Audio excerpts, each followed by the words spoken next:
저는 딸 하나를 둔 50대 엄마입니다. 학창 시절에 그다지 사교적이지 못했고 지금도 이웃과 만남이 별로 없습니다. 이러면 안 되는데요. 그런데 제 딸이 저의 성격을 그대로 물려받는 것 같아서 걱정이 됩니다. 친구 관계도 그렇고 집에만 있으려고 하고 가족과 소통도 잘 되지 않습니다. 엄마의 성격이 대물림되는 것 같아 미안하기도 하고 도와주고 싶습니다. 어떻게 해야 할까요? 혹시 우리 손 한번 들어주시겠습니까? 우리 예, 그러세요.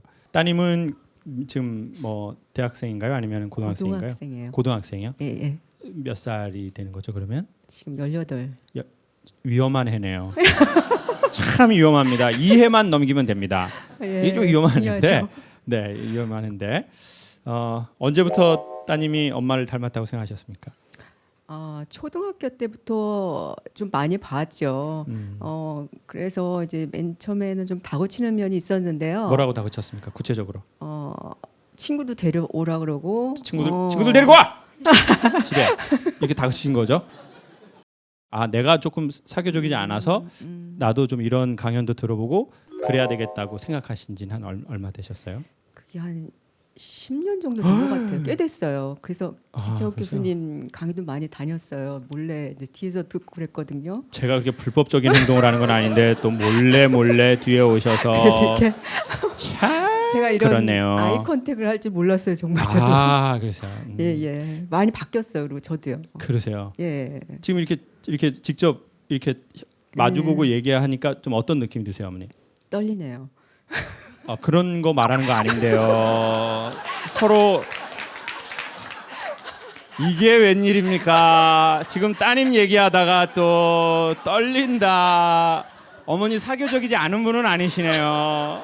참 어머니가 어머니를 잘 모르셨네요 지금까지. 근데 이렇게 추천하고 싶어요. 예. 유전적으로도 엄마를 닮았을 수 있고 예. 또 엄마가 사는 모습을 보면서 그게 나쁘다라고 생각하는 게 아니라 저렇게 좀 조용하게 내 시간을 가지면서 내 공간에서 이렇게 즐기는 것이 익숙해져서 남이 또 내 공간에 들어오는 게 어색할 수 있잖아요. 그리고 어머니도 사교적이지 않다고 생각하지만 저에게 떨린다고 할 때 눈빛을 제가 봤는데 그런 분 아니시고요. 그래서 제 생각에는 처음에 절대 중요한 것은 소망을 버리지 마셔라. 왜냐하면 그 기운이 아이에게 심리적 모유 수유가 반드시 되거든요. 엄마가 나 때문에 걱정하는구나. 그리고 말투에서 느껴지거든요. 우리 따님에게 10초 영상 메시지 한번 하시죠. 누구야? 재은아, 엄마가 이 자리까지 와서 너 얘기를 해서 좀 미안한데 그래도 너를 믿고 항상 엄마는 너를 자랑스럽게 생각한단다. 네. 자, 그다음 질문입니다. 늦게 사춘기가 와서 말끝마다 꼬투리를 잡고 거짓말을 늘 하는 것 같습니다. 저희 어머니가 쓴 건가요? 사춘기 시절 분노의 성향이 있습니다. 그 표출에 대한 부모의 태도는 어디까지 해야 할까요? 우리 공현주 어머니. 지금 사연의 얘기는요. 지금 야간 자율학습을 지금 한참 하고 있을 때인데 저녁 석식을 엄마가 이제 신청을 하잖아요. 그러면 걱정스러워서 신청을 하면 왜 했냐고 와가지고 나 혼자 알아서 먹을 건데 왜 했냐고 하고 그래서 그 다음 날 이제 말투가 좀 어떻습니까? 말투가 짧죠 다. 어떻게 해요? 늘 화가 나 있어서 뭐 이렇게 예를 들면 왜 했어? 왜 했어? 내가 알아서 할 건데. 내가 알아서 먹을 건데 엄마. 왜 참견이야 이제. 난 뷔페 아니면 안 먹어. 이런 급식 이렇게 말 짧게 왜 써? 이렇게 해요. 그리고 나서 그 다음에 그래서 이제 걱정스러워서 그 다음에 석식을 이제 취소를 하면 이제 바로 돌변하는 거예요. 왜 뺐어? 석식. 내가 뷔페 먹으려고 실렸어. 했는데. 나 석식 먹는데 엄마 마음대로. 그러니까요. 왜 내한테 얘기도 안 하고 뺐어? 이렇게 얘기하는 건가요? 예.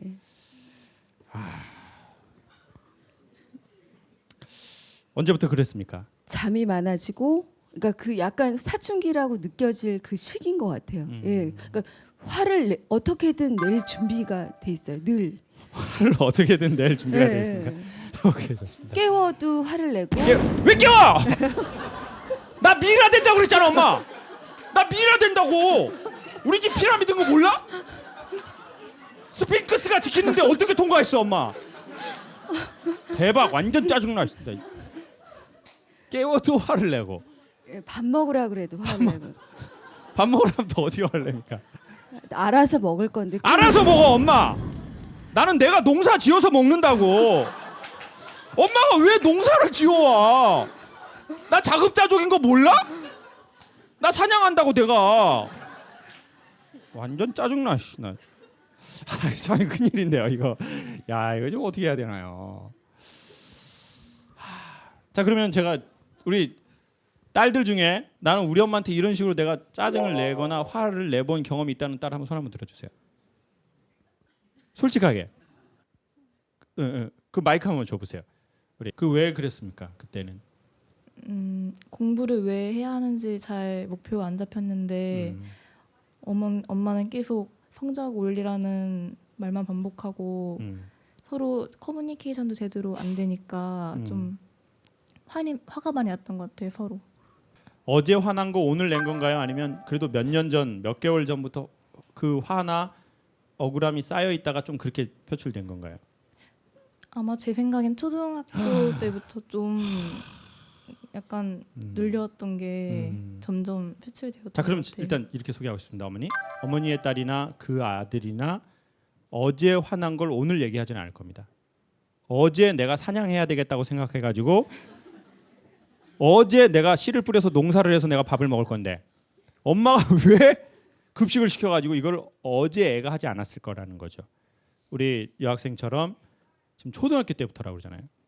그럼 최소 3년, 5년, 많게는 10년 동안 엄마한테 눌리고 억눌리고 엄마가 또 너무 많이 똑똑해가지고 이거해 저거해 이러니까 이제 그것에 대한 억눌린 게 이제 어느 정도 본인이 이제 커지니까 이제 엄마보다 이제 중량도 많이 나가게 되고 그러니까 이제 그때 분출된 거다. 그래서 제가 추천하고 싶은 첫 번째 방식은 아이가 어제 화나는 걸 오늘 얘기한 건 아닐 거다.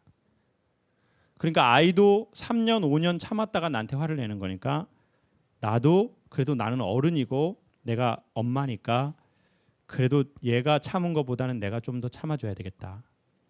참아준다기보다는 받아줘야 되겠다. 그러면 이제 엄마가 미안하다. 응? 그래 엄마 미안해. 너 엄마가 얘기 너한테 안 하고 석식 시켜서 엄마 미안해. 너 엄마가 뭐 이렇게 사냥 도구 같은 거 사줄까?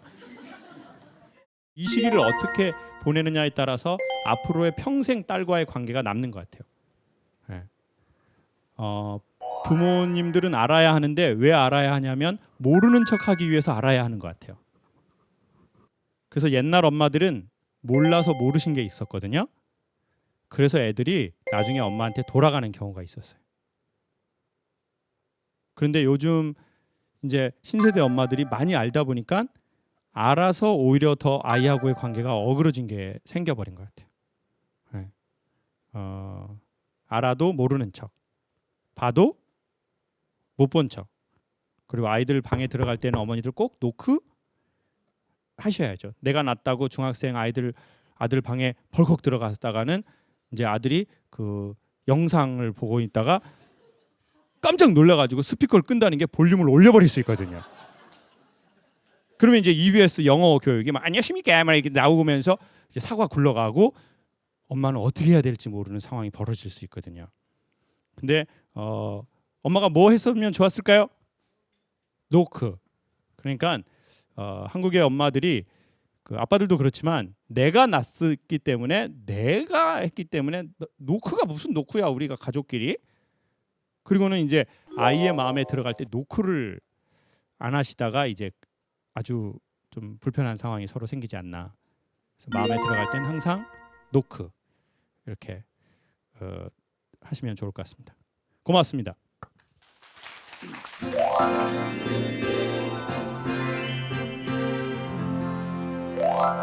아들 딸이 묻는 질문입니다. 안녕하십니까? 저는 평범한 24살 여대생입니다. 아버지는 가정을 돌보지 않는 할아버지 탓에 일찍부터 사회에 나와 경제활동을 하시며 장남이라는 무거운 책임감을 갖고 사신 분입니다. 그래서인지 가족들에게 무조건 가장의 말을 따르라고 하는데 저도 진로 문제 때문에 아버지와 심각하게 충돌을 빚은 적이 있습니다.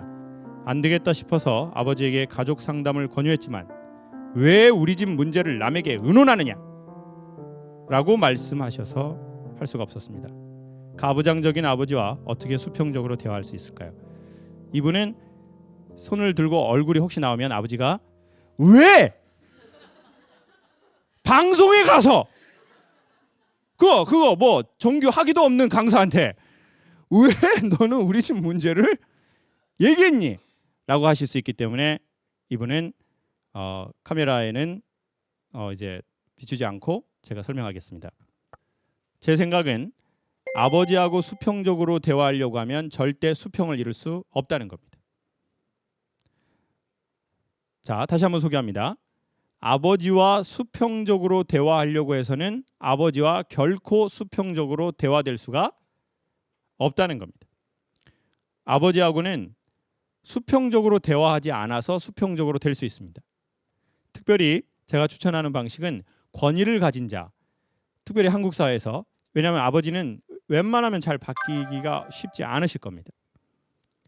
그러니까 내가 바뀌어서 아버지하고 위치를 맞추는 게 훨씬 더 용이합니다. 그러기 위해서는 어른들과 그 이야기하는 것의 팁은 먼저 아버지의 이때까지 하신 거나 그것을 인정하고 들어간다는 겁니다. 인정한다. 아버지가 저한테 이렇게 해주신 거 정말 감사합니다.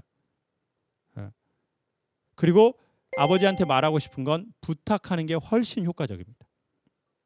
아버지가 이렇게 하신 거 정말 고맙고 또 아버지가 있어서 제가 있습니다. 그리고 제가 아버지께 부탁을 한번 드리고 싶습니다. 그러면 아버지가 훨씬 더 마음 열 만한 이 상태가 되실 겁니다. 근데 이제는 딸이 막 이렇게 많이 배웠다고 아빠 나 이제 호락호락하지 않거든요. 아빠 나 옛날에 딸이 아니야. 아빠 나 진짜 나 EBS에서 많이 배웠어. 아빠 나 가족의 발견에서 강의 엄청 많이 들었어. 아빠 나 정말 우리는 너무 지금 아빠 수평적인 게 아니고 아빠 나 뭐 이 얘기는 꼭 해야 되겠고요. 그러면 이제 아빠가 이게 어디서 이게 아빠가 이때까지 이때까지 아빠가 그 학교 보내주고 그랬는데 아빠 의무교육이에요. 아빠 의무교육이에요. 그리고 아빠가 뭐 이렇게 대단한 거 해주셨어요? 이제 이러면 이제 아빠하고는 영원히 풀리지 않을 겁니다. 소개합니다. 아버지가 100% 다 잘하시지 않으셨겠죠. 뭐 그럴 수 없으니까. 그 아버지가 30% 잘하신 게 있으면 그걸 어떻게 해서든 찾아내서 아버지 고맙습니다. 그거 인정하고 인정하는 멘트를 우리의 관계에 맞게 좀 하는 거죠. 막 이렇게 어느 날 갑자기 다가서 아버지 고맙습니다. 이러면 너 지금 뭐 하려고 하는 거니? 아버지가 엄청 불안하시거든요. 아버지가 협심증 오신다고요. 그러면은 심근경색 오시고 그러니까 본인의 아버지와의 가족 관계를 생각해서 아버지를 인정하는 말. 그래서 저는 개인적으로 저희 아버지가 이제 귀가 안 들리시니까요. 아버지께 편지를 쓸 때 뭐 어떤 짤막하게 글 쓸 때 마지막을 꼭 이렇게 씁니다. 제가 책이 나오면 제일 먼저 아버지께 이렇게 보내드리거든요. 그럼 첫머리가 저도 이렇게 고민을 많이 하다 이렇게 했습니다. 아버지가 있어서 제가 있습니다. 제가 무엇을 하든 제가 무엇이 되든 아버지가 있어서 제가 있습니다.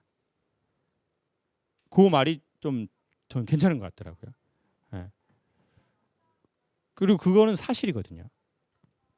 저희가 어느 날 하늘에서 떨어진 게 아니지 않습니까?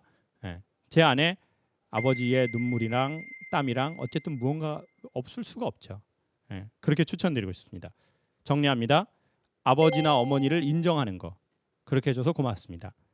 그리고 내가 원하는 건 이렇게 정중하게 부탁하는 쪽으로 하는 것이 그게 수평적이지 않다고 생각하는데 결국 그게 수평을 만들 겁니다. 그렇게 추천드리고 싶습니다.